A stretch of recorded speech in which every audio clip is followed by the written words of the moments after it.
Shalom, saudara yang terkasih dalam Tuhan. Selamat hari Minggu untuk kita semua. Puji Tuhan kita masih bisa bersekutu, walaupun masih secara online untuk belajar kebenaran firman, mendengar khotbah di hari kudusnya Tuhan ini.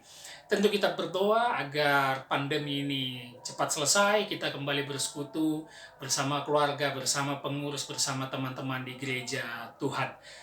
Hari ini kita akan melanjutkan seri ketiga dari pembelajaran kita di bulan Mei dengan tema besar Sola Scriptura. Gereja kita memberikan tema tentang hanya Alkitab atau kembali ke Alkitab.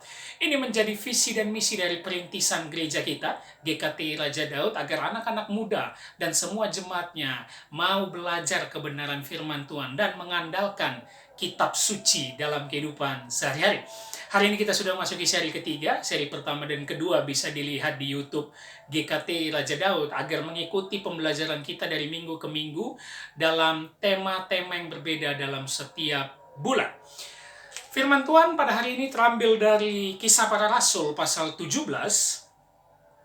Kisah Para Rasul pasal 17 ayat 11 yang akan kita gali dan pelajari. Kisah Para Rasul pasal 17 ayat 11. Mari teman-teman, saudara dan keluarga sekalian, buka kitab suci kita di rumah, ambil pulpen, ambil catatan. Seperti biasa kita adalah gereja yang belajar, gereja yang memuridkan. Maka itu kita harus banyak mengerti kata per kata, kalimat per kalimat dalam firman Tuhan, agar kita mengerti apa makna yang terkandung di dalamnya. Kisah Para Rasul pasal 17 ayat 11 saya bacakan untuk teman-teman saudara di rumah. Beginilah firman Tuhan. Orang-orang Yahudi di kota itu lebih baik hatinya daripada orang-orang Yahudi di Tesalonika, karena mereka menerima firman itu dengan segala kerelaan hati, dan setiap hari mereka menyelidiki kitab suci untuk mengetahui apakah semuanya itu benar demikian. Demikianlah firman Tuhan. Amin. Mari kita baca kembali kalimat awal di ayat 11-nya. Orang-orang Yahudi di kota itu lebih baik hatinya daripada orang-orang Yahudi di Tesalonika. Seperti biasa, untuk menggali, untuk memahami firman Tuhan, kita harus mempelajari konteksnya. Teman-teman saudara sekalian, lihat judul perikopnya apa? Judul perikopnya adalah Paulus dan Silas di Berea.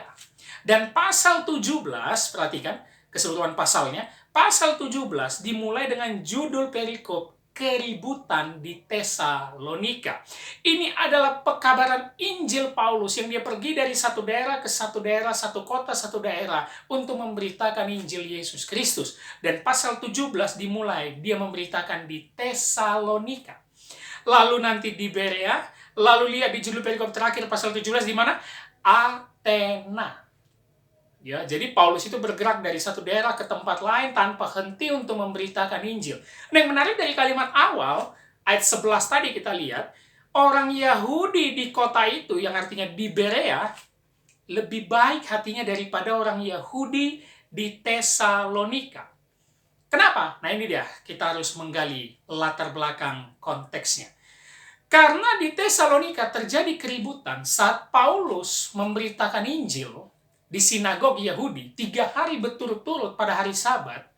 Ada yang percaya, ada juga yang tidak percaya. Dan mereka itu iri hati kepada Paulus, itu kita bisa lihat di ayat 5 pasal 17. Tetapi orang Yahudi itu menjadi iri hati, mereka tidak suka kepada Paulus. Dari iri hati, mereka membuat keributan dan mengacau kota itu. Itu di ayat 5. Kita lihat dulu latar belakangnya. Lalu mereka menangkap salah satu orang yang pengikut Kristus namanya Yason, di mana Paulus dan Silas menumpang di rumahnya. Lalu mereka juga memfitnah Paulus dan Silas bahwa mereka menyiarkan ada raja baru selain Kaisar. Itu ada di ayat 7. Mereka memfitnah orang-orang yang tidak percaya ini atas pemberitaan Injil. Mereka memfitnah Paulus dan Silas. Mereka memberitakan ada raja baru yang lebih berkuasa daripada Kaisar. Karena konteks pada zaman dulu, mereka itu dibawa penjajahan Kaisar Romawi. Siapa yang melawan Kaisar, siapa yang merasa lebih hebat dari Kaisar, siap-siap ditangkap dan dihukum mati. Makanya mereka yang tidak suka karena iri hati ini, menuduh dan memfitnah Paulus dan Silas, memberitakan seorang raja yang lebih besar dari Kaisar. Dan itu hukumannya sangat berbahaya.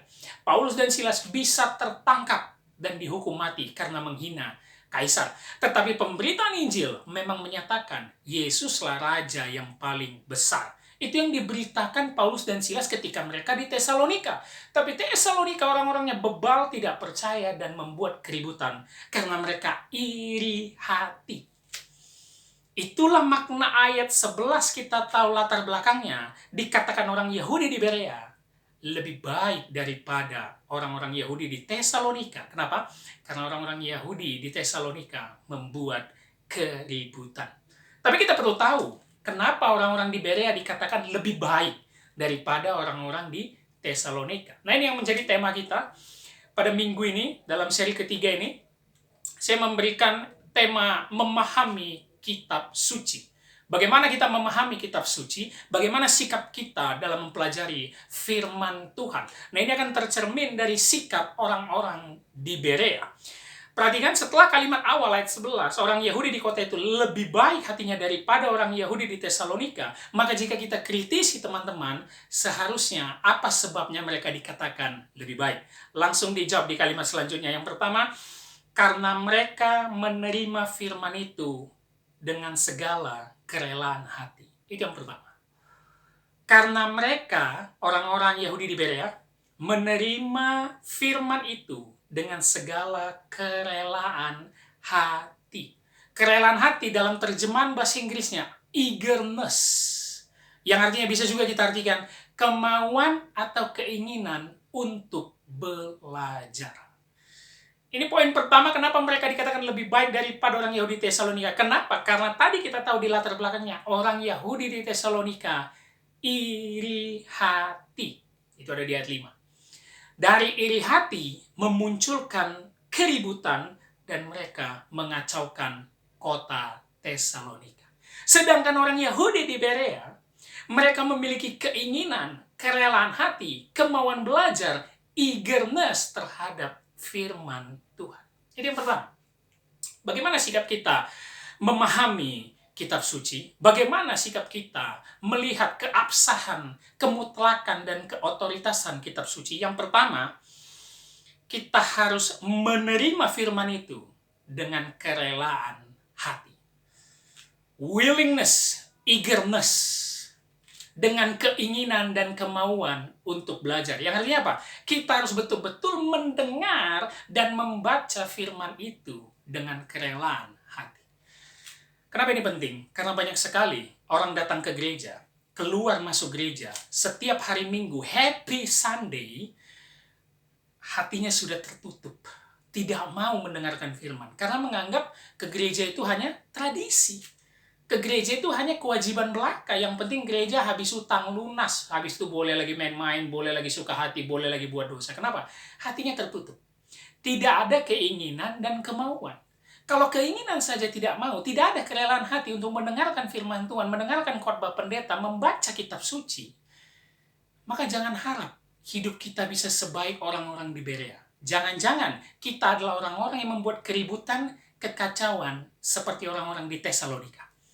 Nah, ini sangat penting sekali Bapak Ibu Saudara teman-teman sekalian. Yang pertama memang harus ada kemauan. Saya sering sekali berkata kepada jemaat, memang harus dipaksa. Membaca kitab suci, paksa dirimu. Itulah makna sangkal diri. Ketika diri kita tidak mau, ketika diri kita malas, ketika diri kita ngantuk, harus kita sangkal dan kita paksa untuk membaca kitab suci. Harus kita sangkal untuk betul-betul kita mau belajar kalimat demi kalimat. Apa maksud konteksnya? Apa arti dari firman ini? Memang harus ada kemauan dan kerelaan dahulu. Betapa banyak orang tidak memiliki waktu untuk Bible study. Karena menganggap gereja saja sudah cukup. Menganggap perkumpulan di rumah, perkumpulan doa saja sudah cukup. Tidak ada Bible study yang bisa memakan waktu 3 jam, 4 jam, supaya kita mengerti apa firman Tuhan yang tertulis di dalam ini. Karena kalau hanya dari gereja itu tidak cukup, kita tidak akan mengerti. Nah, dari kerelaan kemauan itu yang akan membentuk kita, bagaimana kita memahami kitab suci dengan benar. Nah, ini sangat penting.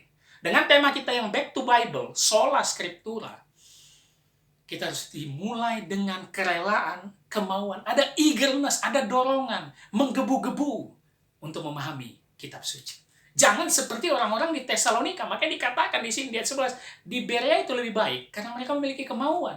Sedangkan orang-orang di Tesalonika, jangankan kemauan, yang ada hanya iri hati dan membuat keributan. Sangat penting.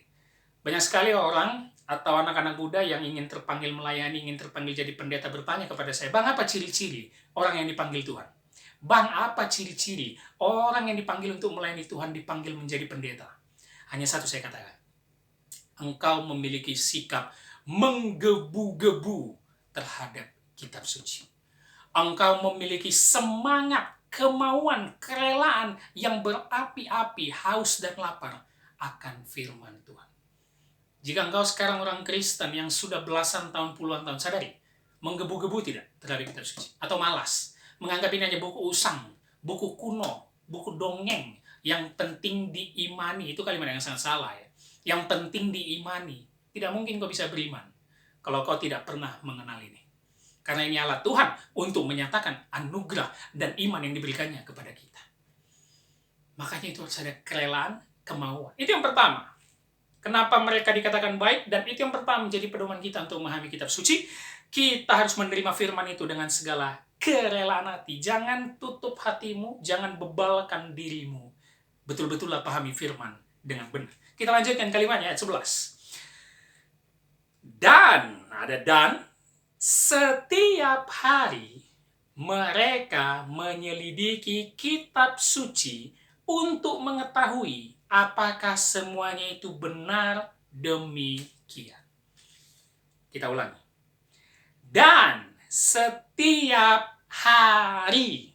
Ini sangat penting. Stop di situ. Ini menjadi poin kita yang kedua. Setiap hari.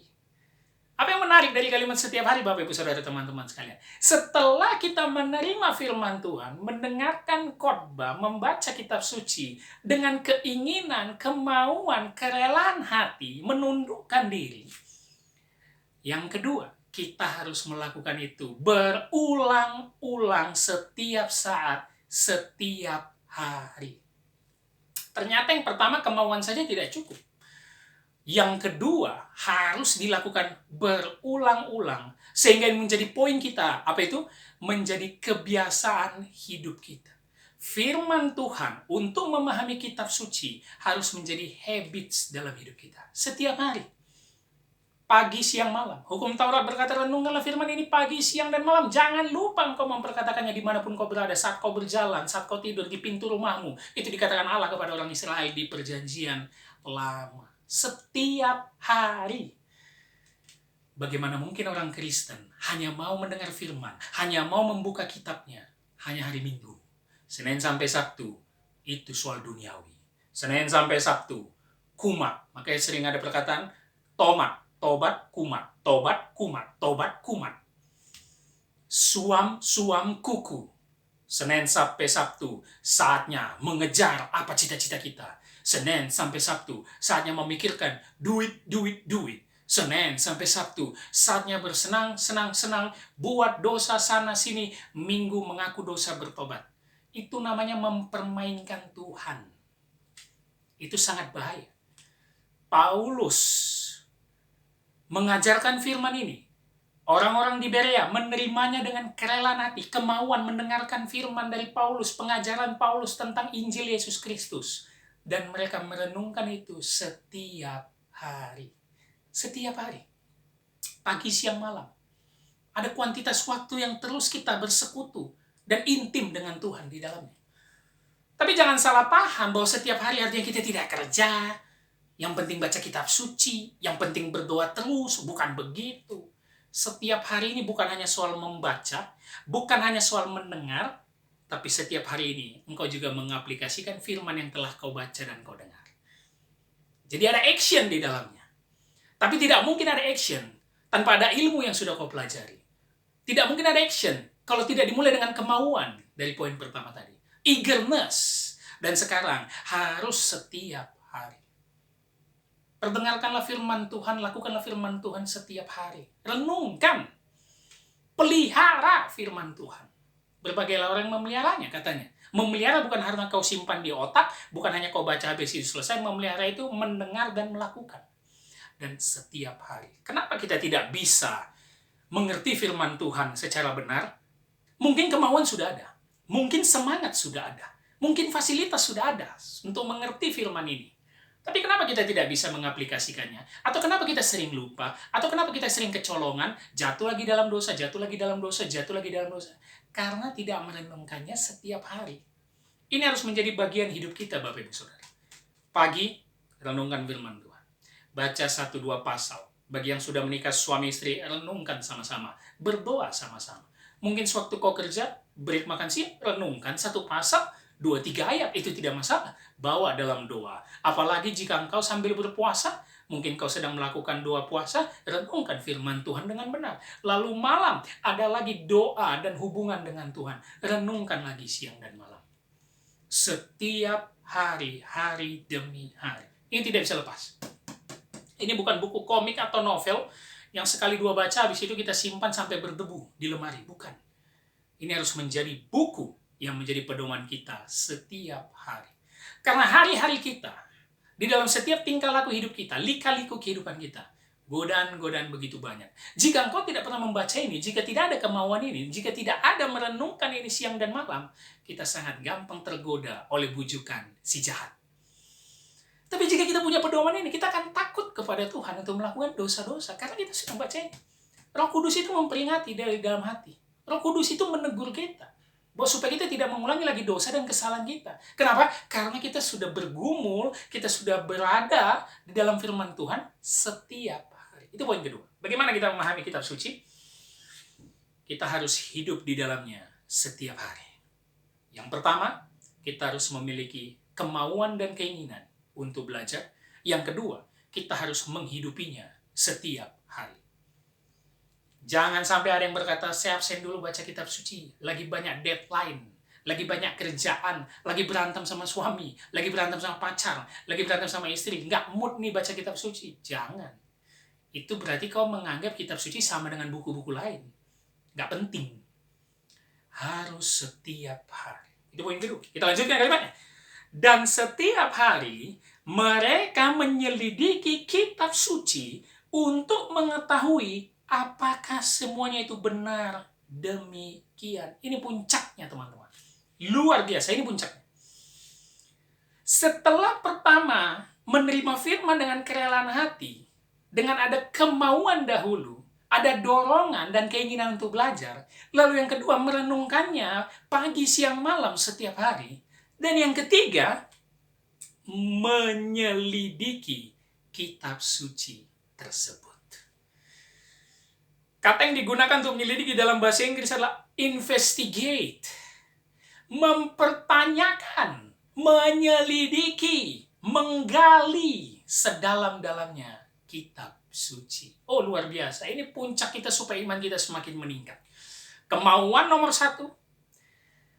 Yang kedua, merenungkan setiap hari, hidup di dalamnya, baca firman dengan teratur dari Kejadian sampai Wahyu. Yang ketiga, ini puncaknya, dan imanmu semakin meningkat. Engkau menyelidiki, engkau menggali, dan mengkritisi kitab suci. Apa maksudnya? Kita mempertanyakan dan menggali kitab suci. Orang-orang di Berea sangat cerdas. Mereka tidak mendengar secara kosong apa saja yang dikatakan Paulus. Bukan hanya dengar, bukan hanya asal amin, tapi mereka menyelidiki. Benar nggak yang dibilang Paulus? Benar nggak yang dibilang Paulus? Sesuai nggak dengan betul kitab suci katakan dengan yang Paulus katakan? Kitab suci di sini merujuk kepada perjanjian lama, karena perjanjian baru belum ditulis. Jadi ini adalah dari Kejadian sampai Maleakhi. Itu arti kitab suci di sini. Mereka menyelidiki dari Kejadian sampai Maleakhi. Apa yang dikatakan Paulus? Yang dikatakan Paulus tentu tentang Injil Yesus Kristus. Bahwa nubuatan perjanjian lama itu tergenapi dalam diri Yesus Kristus. Bahwa Mesias yang dinanti orang-orang Israel di perjanjian lama itu tergenapi dalam Yesus Kristus. Bahwa semua nubuatan-nubuatan nabi-nabi di perjanjian lama yang mengatakan Mesias harus menderita itu tergenapi di Yesus Kristus. Itu dikatakan Paulus saat dia berkhotbah atau memberitakan Injil di Tesalonika ayat 3, pasal 17 ayat 3. Ia menerangkan kepada mereka dan menunjukkan bahwa Mesias harus menderita dan bangkit dari antara orang mati. Jadi Paulus menjelaskan tentang Yesus yang menderita, dan Paulus menjelaskan Yesus bangkit dari kematian. Tapi orang Berea Kenapa mereka dikatakan lebih baik? Bukan karena perbuatannya baik, tapi mereka menerima dengan kerelaan hati, merenungkannya setiap hari, dan menyelidikinya. Berapa banyak sekarang jemaat Tuhan di gereja, apa yang dikatakan pendeta langsung amin. Amin, amin, haleluya. Dikatakan pendeta engkau akan sukses, amin.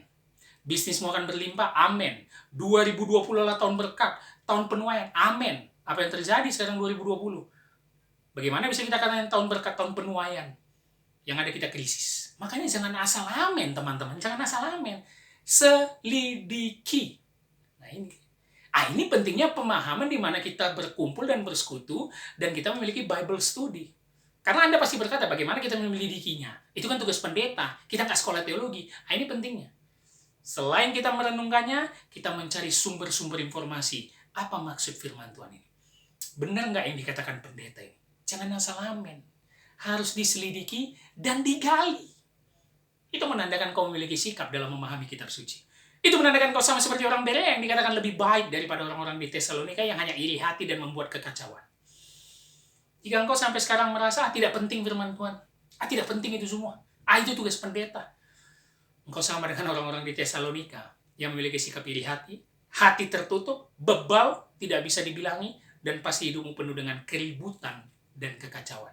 Berapa banyak gereja yang terjadi pertengkaran, keributan antar jemaat, antar pendeta, antar majelis. Kenapa? Karena mereka tidak tunduk kepada otoritas kitab suci. Back to Bible. Tunduk kepada ini. Ini pedoman hidupmu. Jangan ada yang lain. Dan selidikilah secara benar. Maka dikatakan, mereka menyelidiki kitab suci untuk mengetahui apakah semuanya itu benar. Demikian. Dari satu ayat ini, kita mendapat 3 poin penting. Bagaimana kita memahami kitab suci. Bagaimana sih kita harus bersikap back to Bible? Yang pertama, engkau menerima firman Tuhan dengan kerelaan hati. Eagerness, memiliki kemauan, memiliki keinginan untuk belajar. Itu harus dimulai dulu. Jangan belum apa-apa udah malas, udah ngantuk, udah nggak percaya. Yang penting hidup ini berbuat baik. Salah, salah, salah. Dan yang kedua, dari kalimat, dan setiap hari engkau merenungkannya. Setelah engkau membaca, memiliki keinginan dan kemauan, engkau merenungkannya pagi, siang, malam, setiap hari, dan kau hidup di dalamnya. Renungkanlah firman Tuhan setiap hari, dimanapun kau berada. Itu harus kau lakukan. Dan yang ketiga, engkau harus menyelidikinya.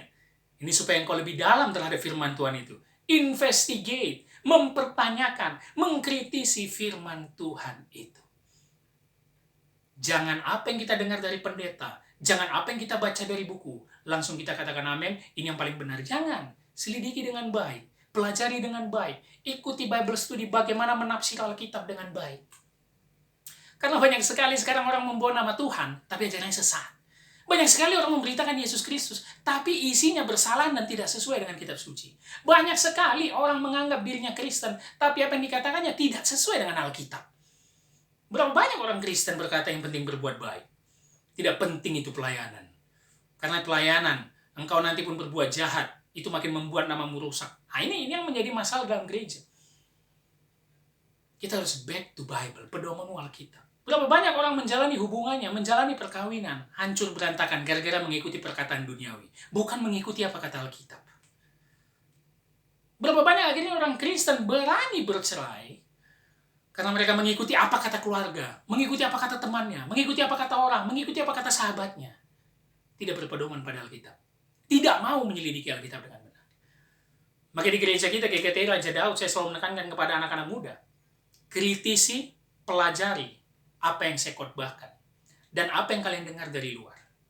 Itu menandakan kau orang yang baik hatinya dan memahami kitab suci dengan benar. Kita sama dengan orang-orang di Berea. Ini sangat penting sekali. Yang menulis ini adalah Lukas, yang selalu mengikuti Paulus. Dia memuji orang-orang Berea, karena mereka lebih daripada orang Tesalonika. Orang Tesalonika hanya iri hati, mencari keributan, membuat kekacauan, bahkan nanti di bawahnya, jika teman-teman baca lagi ayat 13, 14, 15, mereka menghasut orang-orang di Berea yang baik hati itu supaya jangan percaya kepada Paulus. Bayangkan. Bukankah ini juga menjadi cerminan gereja pada zaman sekarang? Begitu banyak orang saling menghasut sana-sini. Begitu banyak orang mencela satu hamba Tuhan dengan hamba Tuhan lain. Begitu banyak majelis dengan antar majelis pun berantem. Ini sangat berbahaya. Kenapa itu terjadi? Pertama, tidak tunduk dan tidak memiliki kemauan untuk memperdalam kitab suci. Ini harus menjadi pedoman. Kita harus tunduk dengan. Yang kedua apa? Dia tidak menghidupi kitab suci setiap hari. Banyak sekali pendeta hanya mulai membaca kitab suci, mempersiapkan khotbah untuk hari Minggu. Itu sangat berbahaya sekali. Hanya gara-gara besok mau naik mimbar khotbah baru dia baca kitab suci. Karena dia merasa sudah tahu segalanya, atau dia merasa itu saja kok yang pelajari, yang penting sudah tahu. Tidak, ini dia tidak akan pernah habis pelajari karena ini begitu dalam dan begitu kaya. Dia tidak mau mengkritisi dan mendalaminya dengan baik. Nah, itu tugas kita sebagai hamba Tuhan yang betul-betul harus kembali ke Alkitab. Dan yang ketiga, selidikilah kitab suci dengan benar. Karena banyak sekali terkandung kekayaan di dalamnya. Membaca kitab suci tidak semudah yang kita bayangkan, Bapak Ibu Saudara. Membaca kitab suci harus betul-betul dengan pemahaman yang jelas. Harus betul-betul diselidiki dengan dalam dan benar. Ada bahasa aslinya, Ibrani, Yunani. Ada latar belakang kultur historis 2000 tahun bahkan ribuan tahun lalu yang sangat berbeda dengan kita zaman sekarang. Makanya jangan dicomot ayatnya, langsung diterapkan ke zaman sekarang. Jauh berbeda. Pasti jadi sesat penafsirannya. Jadi salah. Nah, ini penting. Itu artinya menyelidiki. Dan akhirnya, ayat 12. Setelah mereka melakukan itu semua, memiliki kemauan, merenungkannya setiap hari, menyelidikinya secara dalam, menginvestigasikannya, mengkritisinya. Ayat 12. Banyak di antara mereka yang menjadi percaya. Saya hanya ingin katakan, engkau percaya kepada Yesus Kristus, dia Mesias, dia juru selamat, yang bangkit dari kematian? Pasti engkau berkata, ya saya percaya Pak Pendeta, amin, saya percaya Pak Pendeta. Pertanyaannya, apa dasarmu sehingga kau berkata percaya? Pasti kau sulit menjawab. Jika kau bilang, itu kan kata pendeta, ya udahlah, itu tugas mereka, kita percayalah Pak Pendeta, apalagi. Kan mereka sudah mengatakan itu. Tidak. Lakukanlah apa yang jemaat Berea lakukan. Lakukanlah apa yang dilakukan orang-orang Berea. Kesimpulan dari mereka percaya, bukan hanya di mulut, bukan hanya gampang dibilang, aku percaya kepada Yesus Kristus, Tuhan dan Juru Selamat yang bangkit dari kematian. Bukan. Ada 3 tahap tadi. Yang pertama, memiliki kemauan. Willingness. Keinginan untuk belajar. Mendengarkan firman Tuhan. Mendengarkan khotbah dengan seksama. Membaca kitab suci dengan benar. Yang kedua, merenungkan firman itu, menghidupinya setiap hari. Dan yang ketiga, menyelidikinya, mengkritisinya, setiap kata, setiap kalimat dalam setiap ayat firman Tuhan. Baru engkau berani bilang, aku percaya Yesus itu Tuhan dan Juru Selamat. Jangan jadi Kristen KTP yang karena kita dari orang tua Kristen, sehingga kita Kristen, kita bilang, aku percaya Yesus. Jangan kita berkata, aku percaya Yesus. Natal mengatakannya, Paskah mengatakannya. Tapi kau tidak pernah mendalami. Maka lagi-lagi pesan saya di seri ketiga ini, yuk, hanya ini yang kita andalkan. Hanya ini pedoman kita, jangan yang lain. Mari kembali ke Alkitab. Karena semua di dalam ini mengatur semua lika-liku kehidupan kita. Berbahagialah orang yang mengandalkan firman Tuhan. Berbahagialah kita jika kita berpegang pada firman ini. Karena firman Tuhan pelita bagi kaki kita dan terang bagi jalan kita. Ketika engkau berpedoman pada ini, mengandalkan ini, belajar dengan sungguh-sungguh, maka jalanmu akan terang. Shalom, Tuhan Yesus memberkati kita semua.